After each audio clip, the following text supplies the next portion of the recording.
Hello guys, and welcome back to MS Tech Tutorials. And in today's video I'm going to be showing you guys how to upload your saved images and videos from PS5 to Discord. And let's get straight into it. So once you have like a screenshot or a specific video that you want to send to Discord, what you have to do is first you will have to go to the media gallery. From the media gallery, what you're going to do is just find a clip or a picture that you want to upload. You're going to click on the options button on your controller, this one right here. You're going to do upload to PlayStation app. Now once you click on upload to PlayStation app, you will need to download the PlayStation app on your mobile phone. So once you do that, just open up the PlayStation app on your mobile phone, and then from there you will just need to find where the captures option is. It should be on the bottom. There's 4 or 5 choices, and one of them should be the captures, captures. This option is called captures, whatever, gallery, yeah.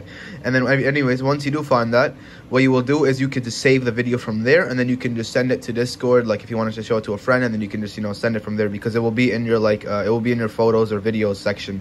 So basically you will have that video, and then you can send it to Discord. And yeah, and that's basically it for the video. Thank you guys for watching. Make sure to give the video a thumbs up, subscribe to the channel, and have a great day.